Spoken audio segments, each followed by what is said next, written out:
And Tania, thank you so much for coming out and supporting the Illawarra residents today who feel absolutely ignored by their state and federal MPs. What message do you have to local Labor? Look, I'm delighted to be here today to support the Illawarra South Coast community in their battle against this onshore wind farm. There's no doubt that this wind farm that's being proposed by federal Labor will have huge ramifications for the coastal line community here in the Illawarra and South Coast region. It's absolutely imperative that we fight and battle as hard as we can against what's being proposed.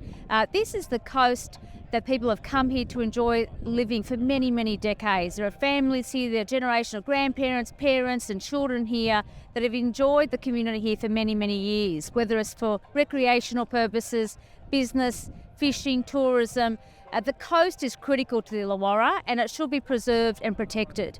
What federal Labor is proposing is all about meeting their ridiculous net zero 2030 renewable energy plan that they know is neither economically feasible or possible. But they're doing it at the expense of communities like the Illawarra, and it's really critical that people come out and fight this.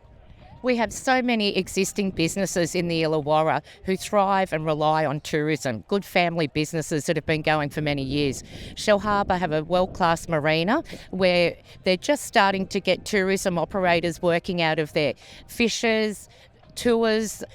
What's your message to those people, Tania? What can they do to get in and fight this? Look, I think we're at the beginning of the battle here. And I think if the communities can come together here, the business community, the residential community, whether it's the fishing, tourism, everybody come together and really put a strong message forward to federal Labor and indeed to New South Wales Labor that we care about the community out here in Illawarra and South Coast, that this coastline is important to our community, to our next generation as well.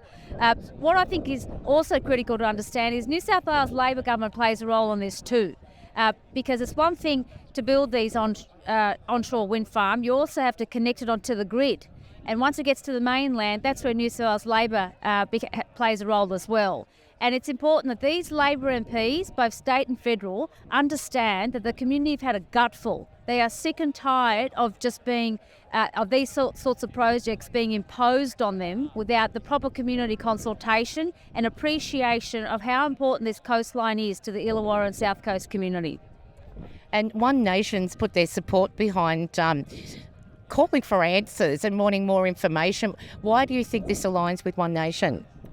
Well, One Nation has really had a gutful of the type of agenda that the Left Brigade are pushing in Australia. This idea that we can meet a net zero deadline by 2030 and shut down the entire coal industry and rely on a renewable energy program that really isn't feasible economically. There's a $60 billion black hole potentially as a result of what's being proposed by federal Labor. They know this.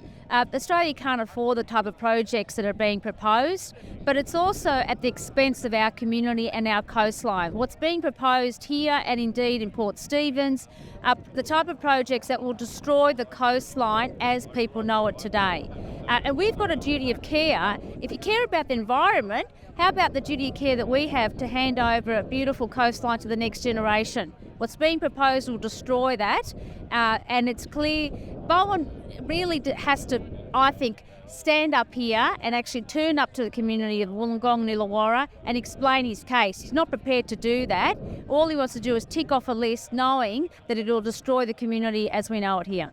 And what's your thoughts regarding that this proposal will not deliver cheaper electricity prices to people of the Illawarra? Well, the idea that it's going to cost billions is clear that it's not going to save us any money in the long run. It's us as taxpayers that will have to foot the bill here. This will be an extraordinary cost building the onshore wind farm, not to mention the cables that have to connect to the mainland and then potentially the transmission lines that have to be built, most likely above ground, to connect to the grid. We're talking billions of dollars. So I can't imagine what kind of cost savings we'll have. And we know already there's a huge $60 billion black hole just to meet the 2030 federal Labor government agenda in relation to their renewable plans. So none of this is about saving money. It's all about federal Labor wanting to tick off internationally a list to say that, hey, look what we're doing. to meet the net zero targets at the expense of communities like the Illawarra. And do you feel having Labor with the numbers, basically federal and state-wise, do you think this could be at the detriment of the people of New South Wales? Well, it's absolutely to the detriment.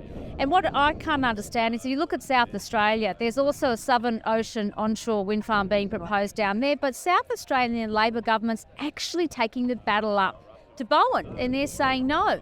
Why is it that the Premier Minns and the Labor government here are quiet? Why have they buckled under pressure and said nothing in relation to fighting for communities like the Illawarra and Port Stephens? And the reason is because they're all mates, and they back Bowen, sadly, in this. And it's hard for our communities because we've got a Labor government federally and state. So it's really important that we come together, all different political parties, those that oppose this agenda, all the community come together and put up the fight of our lives to save the Illawarra coastline.